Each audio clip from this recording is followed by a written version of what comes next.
Hey, Dr. Jeff Williams here with Creekstone, and I'm your host of the amazing podcast called Chiropractic Forward. So you're in the right place. This week we're talking about acute and non-acute low back pain. What are the current health guidelines? Why does it matter to chiropractic patients and non-chiropractic patients as well? And why does it matter to those in the medical field getting and implementing the information? To start off the discussion, I'd say that one would be completely oblivious to not understand that chiropractic is considered to be on the fringe of healthcare by many or most in the medical field. I suppose it depends on where you're located. It's just a fact. In chiropractors, we have to deal with this every day. In other articles, I've covered the Wilk versus AMA case. I've covered the doctored film by Jeff Hayes that spotlights some of the mistreatment of chiropractors in the past. I've also covered current attacks on the Texas Chiropractors by the Texas Medical Association. It's all very well documented at this point. In spite of these things, chiropractic is currently undergoing what I consider to be a pretty amazing renaissance. And I think this is due to a couple of key factors.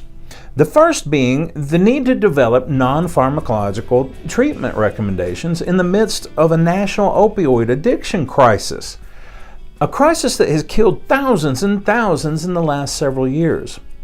The second reason being the body of high-quality research that is consistently coming to light almost every month, showing the effectiveness of chiropractic and evidence-based chiropractors.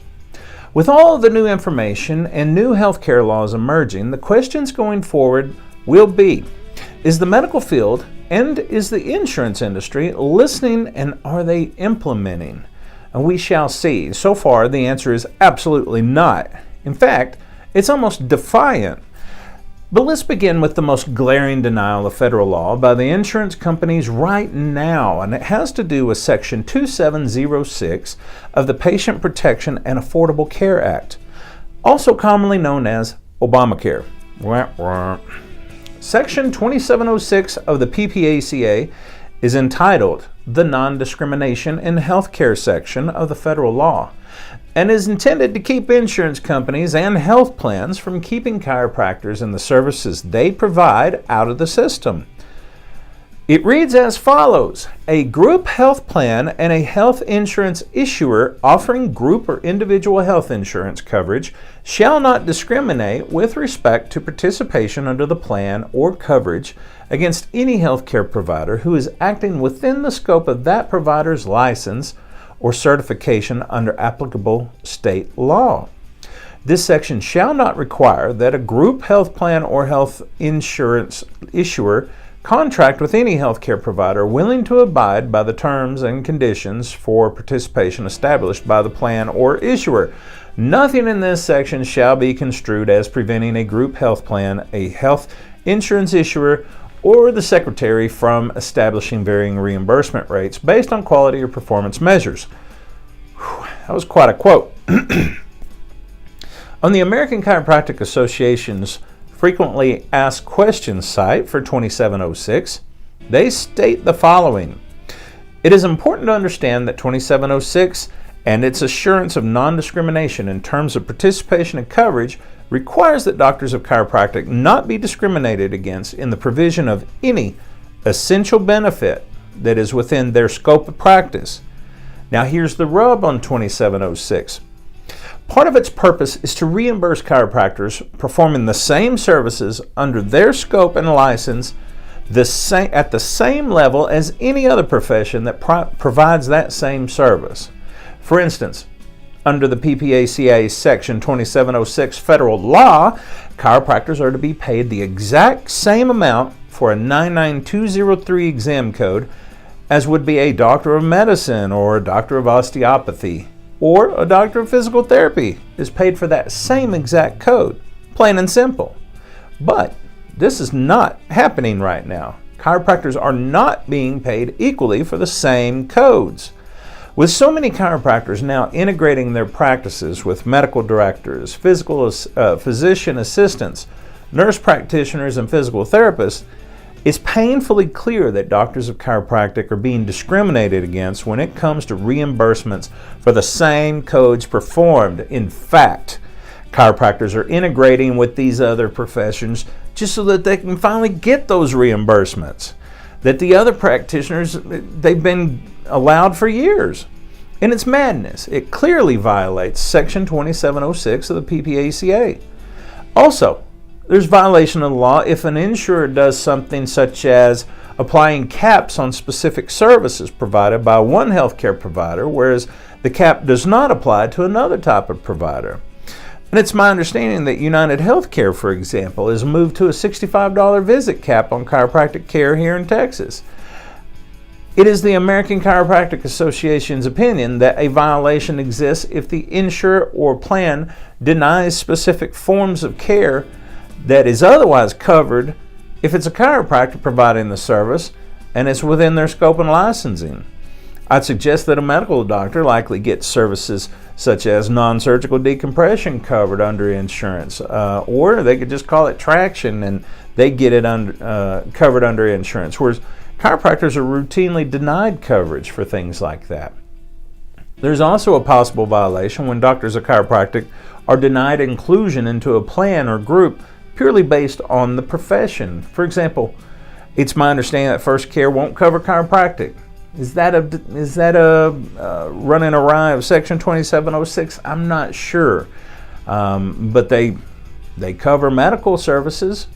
There's a local insurance network here in my local region that charges $200 per year for chiropractors to be included into their umbrella of insurance companies. However, medical professionals, they don't have to pay anything to be included. Could that be a violation of the non-discrimination law? In my opinion, yeah. Federal law is being violated all over the place in regards to Section 2706. And I'm not sure how it can be perceived any other way, just to put it simply. Now, let's talk about some new recommendations for acute and chronic low back pain. I'd like to move on to the medical field's updated recommendations because I enjoy talking about it. It's becoming more and more aggravating that we chiropractors are not seeing a flood of acute and chronic low back pain patients these days. If you read my articles, you watch my videos, or listen to my podcast with any regularity, you have no doubt been informed several times over of these new recommendations. It's my opinion that no long-held beliefs or protocols are going to change if new information isn't continually pounded and yelled about from the top of the roofs. In marketing, experts, they've said that it takes a target 7 times of being exposed to new information before it's finally received and hopefully acted upon. I can tell you that the medical field has not been exposed to this information at least 7 times because of 2 things. I've spoken to several medical practitioners here locally, and not a single one of them had heard of anything like this. They weren't aware of these new recommendations. And number 2, I'm not seeing an incredible, overwhelming influx of acute and chronic low back pain patients that are coming through my doors as a result of medical referrals. Now, is this just willful disregard for the changing recommendations and kind of a clinging on to old dogmatic beliefs that were passed down from the AMA years ago? I think some of it, sure, absolutely it is. Is it that a few bad seeds in the chiropractic profession are giving the rest of us a bad image? I would say some of it most certainly is. I see it and hear it almost every day from my patients. Now, what I think it is mostly based on is the fact that medical professionals are busy. They're busy people. They're stressed, many times overworked, and they simply don't always have the time or opportunity to stay completely up on every single new recommendation or updated protocol that comes out. And with that being said, let's be clear. The issues of low back pain, its economic impact, and the national opioid epidemic crisis in America combine to make these new recommendations that much more important. So let's start with the American College of Physicians. Remember, the American College of Physicians was proven in the Wilk versus AMA case to have played a part in collaborating with the AMA in an attempt to rid the earth of chiropractic. I know that sounds dramatic, but it's the truth. I think that's important to note as we go through the information that the ACP is not a chiropractic lover. In fact, they've been historically a detractor. So that's why it's important.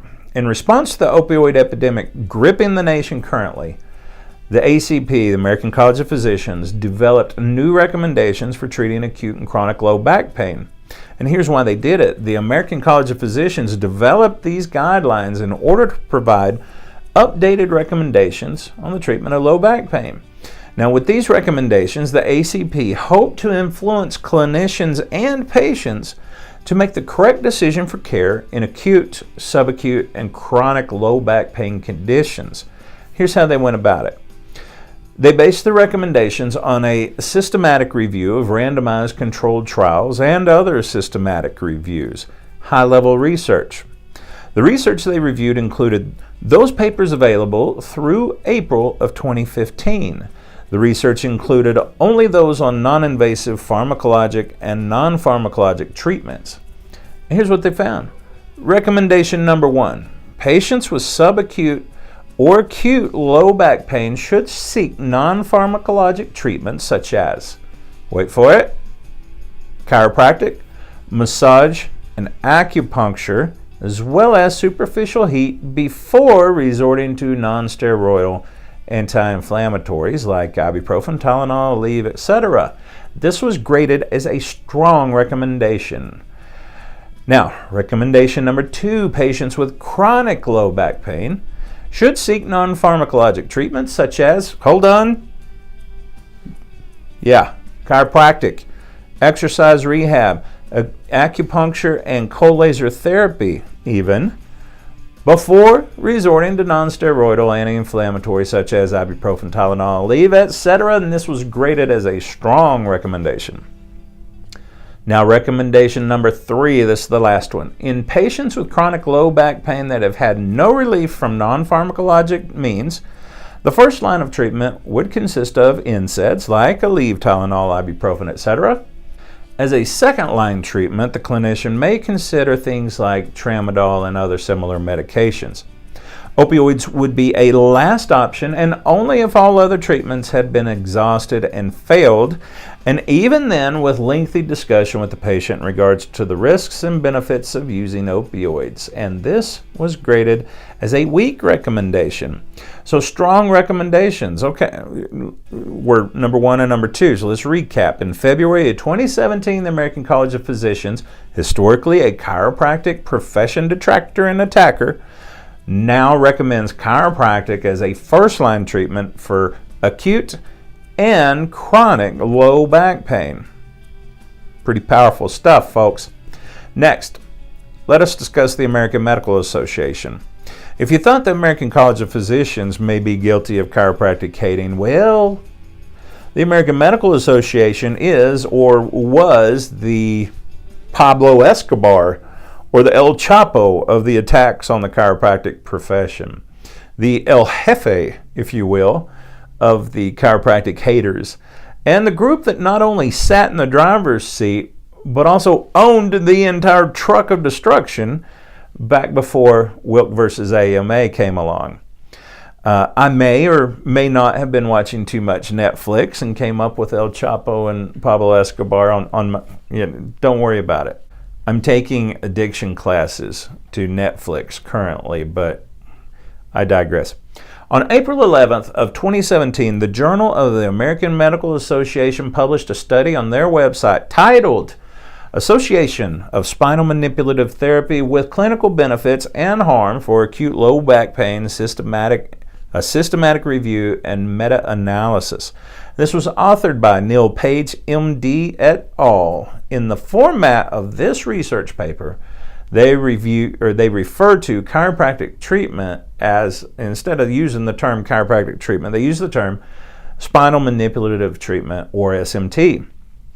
But because spinal manipulative therapy is what we chiropractors do the most and what we're most identified with, in fact, 90% of SMT, spinal manipulative therapy, is performed by chiropractors. Because of all that, I'm replacing the term SMT with chiropractic adjustment because I want to. Now, here's why they did it. Considering that spinal manipulation or chiropractic adjustment is a treatment option for acute low back pain, and that acute low back pain is one of the most common reasons for visits to the doctor's office, the authors wanted to systematically review the studies that have been done in the past dealing with the effectiveness as well as the harms of chiropractic adjustments in the treatment of acute low back pain. Here's how they went about it. The researchers used searches of databases called Medline, Cochrane Database of Systematic Reviews, Embase, and current nursing and allied health literature. The search spanned 6 years from January of 2011 through February of 2017 for randomized controlled trials of adults with low back pain comparing spinal manipulative therapy with no treatment or with alternative treatment. The accepted papers also had to measure pain or functional outcomes for up to at least 6 weeks. The data extraction was done in duplicate. The quality of the study was assessed through the use of the Cochrane Back and Neck Risk of Bias tool. And finally, the evidence was assessed using the GRADE criteria, and GRADE stands for Grading of Recommendations, Assessment, Development, and Evaluation. 26 eligible randomized controlled trials were identified and accepted, so 26 trials. Here's what they found. 15 of the RCTs, randomized controlled trials, totaling 1,699 patients, showed moderate quality evidence that chiropractic adjustments, had a statistically significant association with improvements in pain. P-A-I-N, pain. Man, we see them all the time. 12 of the randomized controlled trials, totaling 1,381 patients, showed, hold the phone, moderate quality evidence that chiropractic adjustments have a statistically significant association with improvements in function. No RCT reported any serious harms of adverse event as a result of undergoing chiropractic adjustments. There were only minor events reported, like some increased pain, some muscle stiffness, and headache, and roughly 50 to 67% of those treated in the large case series. I'd be interested to hear more about that last little bullet point that was made by the authors. A 50 to 67% minor event outcome estimation is nowhere near what chiropractors commonly see in our practices.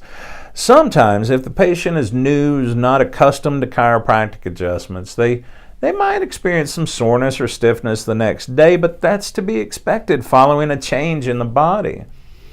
But numbers that large, they don't exist in most chiropractic practices, in my opinion. If we were making 50 to 67% of our patients sore and stiff and minor harms, we'd be out of business. It's ridiculous. So let's wrap this up. In true AMA fashion, instead of just coming out and saying, hey guys, we're the AMA. We used to hate you, and we still hate you, but we got to say, chiropractic adjustments, they showed moderate quality evidence for effectiveness in pain and function. So good job, guys. No. In true AMA fashion, the authors instead stated in conclusion, among patients with acute low back pain, spinal manipulative therapy was associated with modest improvements in pain and function at up to 6 weeks, with transient minor musculoskeletal harms. However, heterogeneity in study results was large. Now, heterogeneity is defined as the quality or state of being diverse in character or content.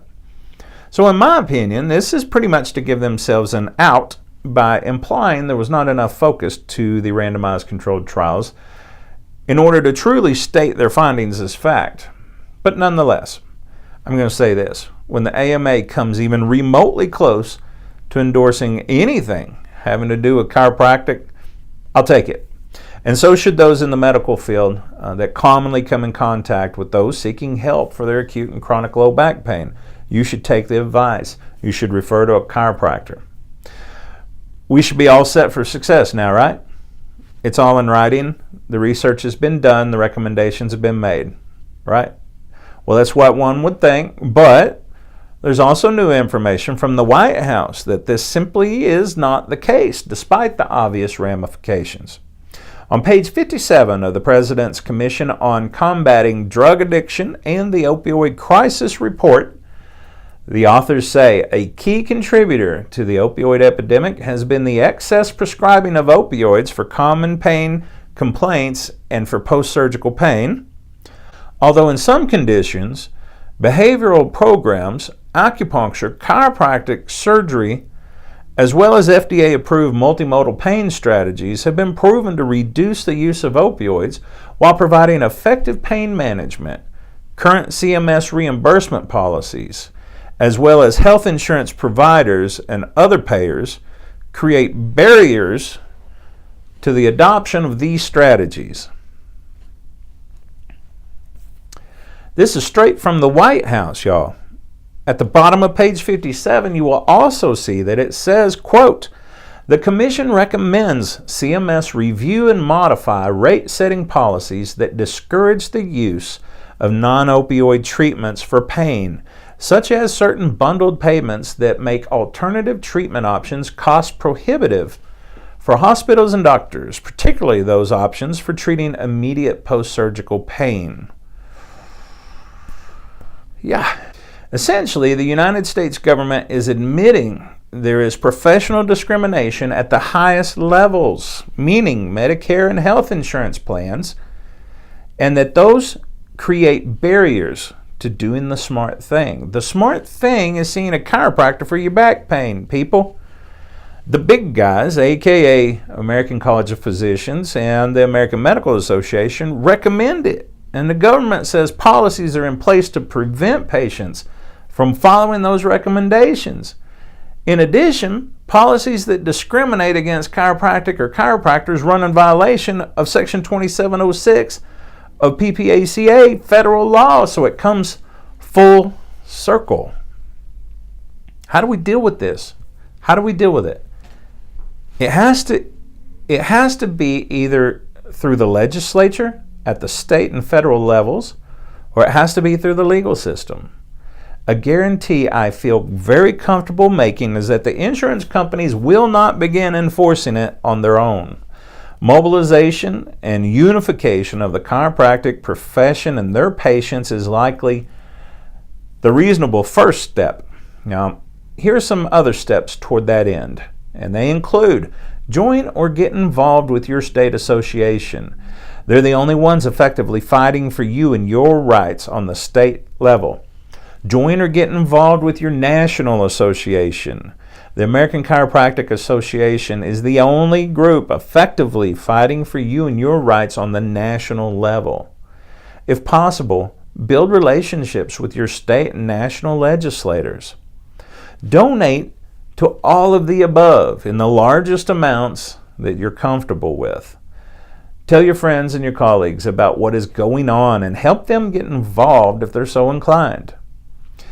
Next, follow the news of your industry closely and stay knowledgeable about your profession, both good and the bad. You have to know what's going on. And you must understand a chiropractic profession that is unified and playing offense instead of defense is powerful. And it's one of the worst nightmares of some folks I know out there in the world. And personally, on a side note, I like to see people like that squirm just a little bit. Don't you? So won't you consider helping if you haven't before? If you don't know where to start, email me at dr.williams@chiropracticforward.com. I will help you get on your way. Did you know? Research and clinical experience shows that in about 80 to 90% of headaches, neck and back pain compared to the traditional medical model, patients get good or excellent results with chiropractic. It's safe. It's more cost effective, decreases your chances of surgery, reduces your chances of becoming disabled, and we do this conservatively and non-surgically, and we do it with minimal time requirements and hassle on the part of the patient. And if the patient develops a preventative mindset going forward, we can likely keep it that way while raising the general overall level of health. Please feel free to leave us a comment, Tell me what your thoughts are. I'd love to hear what you think. And remember, sharing, I believe, is caring. Share. We can't make a difference without your help on this. Be sure to find us on social media sites like Facebook, Twitter, Google+, Pinterest, LinkedIn, Snapchat, and Instagram. There's so many of them. Also, be sure to subscribe to our YouTube channel. The link is in the description, or hit the subscribe button below. At the very least, can we talk you into giving us a thumbs up? Just tag that thumbs up right now. A gesture that simple and quick really does help us get in front of more people looking for this kind of information. And be on the lookout for our podcast called Chiropractic Forward. I believe we're in episode number 10 this week, and we're having a blast. You can find us at chiropracticforward.com or on iTunes podcasts. You can go check out my personal office at creekstonecare.com while you're at it, surfing the interwebs. And if you like more research-related blogs, check us out at amarellachiropractor.com/blog. Till next time, thank y'all so much for watching. Tell someone you love. We'll see you next time.